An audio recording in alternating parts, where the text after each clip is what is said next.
राधे राधे गुरुजी। जी गुरुजी अभी हम ना बांके बिहारी के टेक कर आए माथा। वहाँ पे हरि निकुंज चौराहा है। हरि निकुंज चौराहे पे एक बिलबोर्ड लगा हुआ है विमल का।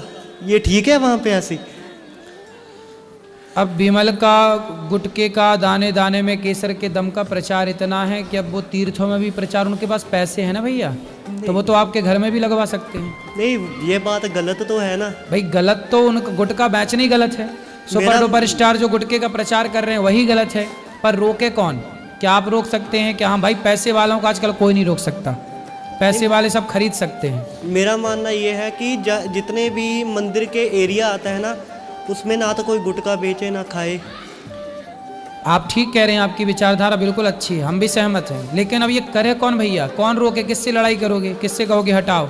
नहीं आप तो कह सकते हो। हम कह ही तो सकते, तो हम तो कई बार कह चुके कि भाई गुटखा ही ना बिके। नहीं आप तो योगी जी से भी कह सकते हो। कौन से? योगी जी से। योगी जी को नहीं पता कि गुटखा बिक रहा है इस देश में? नहीं उतना बिलबोर्ड तो लगाना तो गलत बात है ना ये। गलत बात है, बिल्कुल कहेंगे, आप चिंता ना करो। धन्यवाद गुरुजी, मैं स्पेशल आया था ये कहने के लिए आपसे। ठीक ठीक ठीक।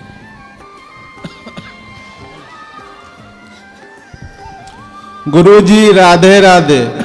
जी गुरुजी 2-3 प्रश्न है। सबसे पहला प्रश्न है कि संतों के दर्शन क्या क्या जीवन में क्या लाभ है? संतों के दर्शन का लाभ ये है कि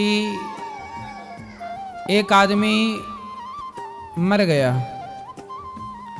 तो वो गया यमराज के पास। तो यमराज जी ने कहा भाई तैने बहुत पाप किए हैं, बस तेरे से एक छोटा सा पुण्य हो गया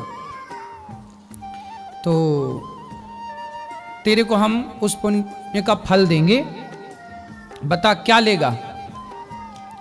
तो उस आदमी को एक संत जी मिले थे और उन्होंने, संत जी ने कहा था कि बोल राम, तो उसने बोल दिया राम। संत जी ने कहा कोई इसका फल मांगे, कोई देना चाहे तो लेना मत। तो वो आदमी गया यमराज जी के पास। तो यमराज जी ने कहा तूने एक बार राम बोला है, बता क्या फल लेगा?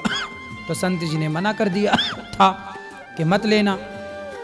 तो यमराज जी बोले कि चलो शंकर जी को पता है कि वो राम नाम जपते हैं, वो बताएंगे कि एक नाम का फल क्या है। तो शंकर जी के पास गए, बोले एक राम नाम का फल क्या है? शंकर जी बोले मैं भी नहीं जानता। ब्रह्मा जी के पास गए, मैं भी नहीं जानता। तब भगवान नारायण के पास गए, अर्थात राम के पास गए कि ये जो नाम का फल है क्या है? तब उन्होंने कहा, भगवान ने कहा कि देखो इसने एक बार नाम लिया और संत का दर्शन किया, उसके कारण ये बैकुंठ में आके खड़ा है, शंकर जी के सहित, ब्रह्मा जी के सहित, यमराज जी के सहित। यही है फल।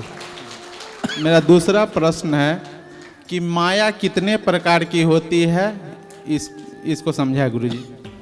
मम माया दुरत्यया, माया कई तरह की होती है, प्रबल बड़ी है माया।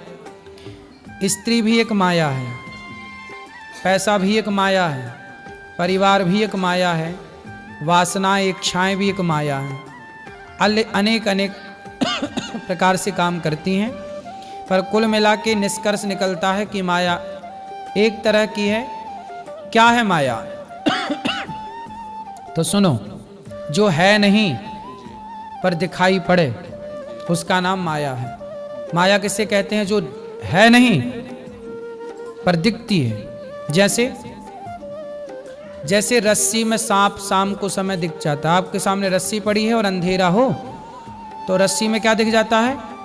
अरे सांप है नहीं सांप, पर दिखा क्या? उसी तरह है नहीं पर दिख रहा, उसी तरह आपके कितने बेटे हैं? 2। आपके हैं? यस। आपके हैं? कंफर्म है? माइक पास में लो। आपके अनुसार मेरे, हम नहीं बोल सकते हैं कि मेरे भगवान के हैं। ठीक है, हैं भगवान के। बच्चे किसके दिए हैं? परिवार किसका दिया है? शरीर किसका दिया है? सब कुछ भगवान का है। हैं ईश्वर के, हमारे हैं नहीं, लेकिन हमारे अपने से दिखते हैं। सांप है नहीं पर सांप सा दिखता है, अपने है नहीं परिवारी पर अपने से दिखते हैं। यही माया है। आपका है नहीं कोई संसार में, ये शरीर भी आपका नहीं है, ये हाथ भी आपका नहीं है। हाथ आपका होता तो बुढ़ापे में लोगों के हाथ ने साथ छोड़ तो दिया, पैरालिसिस हो जाता है। आंख आपकी थी तो बुढ़ापे में कम क्यों दिखने लगा? बाल आपके थे तो सफ़ेद क्यों हो गए? शरीर आपका था तो बुढ़ा क्यों हो गया आपका शरीर? इसका मतलब है ये शरीर भी आपका नहीं है। आपका था तो आपका साथ क्यों छोड़ दिया शरीर ने?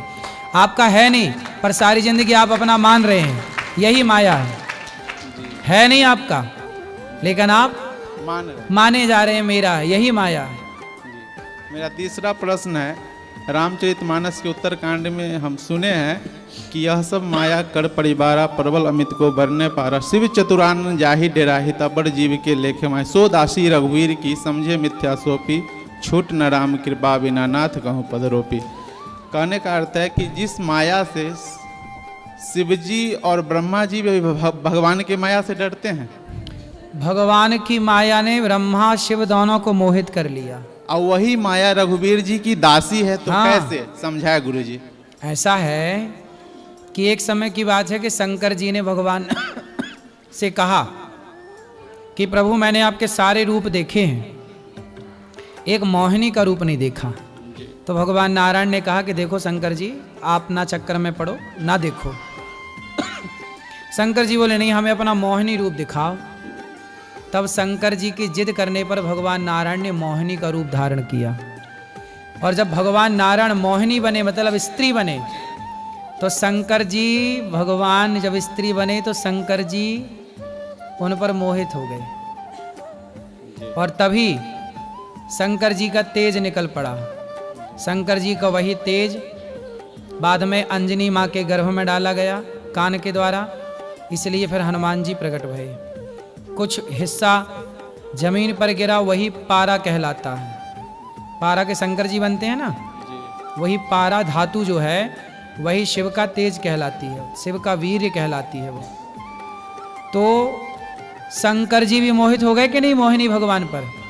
यही माया है, भगवान की माया ने मोहित कर लिया। ब्रह्मा जी तो कई बार, ब्रह्मा जी की तो गिनती नहीं है। भगवान कृष्ण की माया आज ही सुनाए कथा में कि ग्वाल वाल और उस पर मोहित ले गए चुरा के, बाद में भगवान खुद अपनी लीला किए। सब मोहित हो गए माया में, लेकिन वही माया भगवान राम की दासी है, वही माया भगवान की दासी है, तो भगवान को कभी मोहित नहीं कर सकती। इसलिए भगवान राम, भगवान नारायण वही हैं जिनकी दासी माया है। कभी सब मोहित हो गए, कोई नहीं बचा, लेकिन भगवान कैसे मोहित हो? ये तो सब उन्हीं का उपजाया है। एक मेरा लास्ट प्रश्न है गुरु जी कि ब्रह्म को कैसे जाना जा सकता है? ये इंद्रिय मन बुद्धि का विषय नहीं है, तो फिर कैसे जाना जा सकता है? नेति नेति कह के वेद चुप हो जाते हैं। भगवान को जाना तो नहीं जा सकता, पर सोई जाने जे देहु जनाई, जानत तुम ही हुई जाई। यदि भगवान जनाना चाहें, जैसे अर्जुन को भगवान ने अपना विराट रूप जब दिखाया तो अर्जुन की आंखें बंद हो गईं, क्योंकि कोटि सूर्य समप्रभा, जिन परमात्मा में करोड़ों सूर्य का प्रकाश हो, उन्हें इन आंखों से कैसे देखा जाएगा? तब भगवान ने अर्जुन को दिव्य दृष्टि दी कि तुम मुझे देख पाओ। तो भगवान जिस दिन अपने आप को दिखाना चाहेंगे, उस दिन भगवान दिखाने की सामर्थ्य स्वयं देंगे, पावर देंगे, वरना इस चर्म चक्षुओं से भगवान की माया और भगवान को नहीं देखा जा सकता। तो भगवान जब कृपा करें तो उनकी कृपा से ही उनको जाना जा सकता है, उनकी कृपा से ही उनको पहचाना जा सकता है, वरना हमारे जप तप भक्ति में इतना बल नहीं कि हम भगवान को जान सकें, हम भगवान को पहचान सकें। दुर्योधन तो सामने खड़ा था, कहाँ पहचान पाया कि ये भगवान है? रावण सामने खड़ा था, कहाँ पहचान पाया कि ये भगवान है? तो रावण जैसा ज्ञानी नहीं पहचान पाया राम को, लड़ता रहा। एक बार कह देता प्रभु मैं आपका हूँ, भगवान गले लगा लेते। रावण जैसा ज्ञानी नहीं पहचान पाया, दुर्योधन जैसे ज्ञानी नहीं, दुर्योधन भी पढ़ा लिखा था, ज्ञानी था, वो भी नहीं पहचान पाया। तो भला सोचो, ब्रह्मा ने मुह्यंत यत् सूर्या, ब्रह्मा नहीं पहचान पाए। इंद्र ने मूसलाधार पानी बरसाया, जी आप ही आज ही कथाएं बोले हैं ये बात। तो इंद्र नहीं पहचान पाया। तो भगवान को वही जान सकता है भैया जिसे भगवान स्वयं अपनी कृपा से अपने को जनाना चाहें। जी ठीक, और कोई सवाल? और कोई एक लास्ट है बताओ। कि जिसका मृत्यु निश्चित हो जाए, पता चल जाए, तो जल्दी से जल्दी मरने वाले को क्या करना चाहिए? मरने वाले व्यक्ति को क्या करना चाहिए, यही सवाल राजा परीक्षित जी ने सुखदेव भगवान से पूछा था जी। कि प्रभु मैं जल्दी मरने वाला हूँ। तब भगवान सुखदेव जी ने कहा था, तस्मात् भारत सर्वात्मा भगवान ईश्वरो हरि श्रोतव्य कीर्तितव्यश्च स्मर्तव्यश्चेच्छता भयम। हे परीक्षित, जिसे जल्दी मरना है वो ज़्यादा से ज़्यादा अपने मन को सबसे विषयों से हटाए, चित्त को भगवान के चरणों में, मन को भगवान के चरणों में लगाए, भगवान का स्मरण करे, भगवान का कीर्तन करे, भगवान की कथा सुने। जो भगवान के चरणों में समर्पण हो चुका है जिसका, वही अपनी मृत्यु को सुधार सकता है। सारी इच्छाओं को समाप्त, निष्काम, कोई कामना नहीं है, केवल एक भगवान रह जाएं और एक आप, और फिर दोनों मिलके एक हो जाएं। जब मैं था तब हरि नहीं, अब हरि है मैं नाए, प्रेम गली यति सांकरी जामे दो न समाए। अपने को मिटा देना, जब वो स्थिति आ जाए कि हम अपने को भूल गए, केवल याद कौन? कृष्ण, भगवान याद है, बस वही स्थिति को पाना है मरने वाले व्यक्ति को। धन्यवाद गुरु जी। राधे राधे।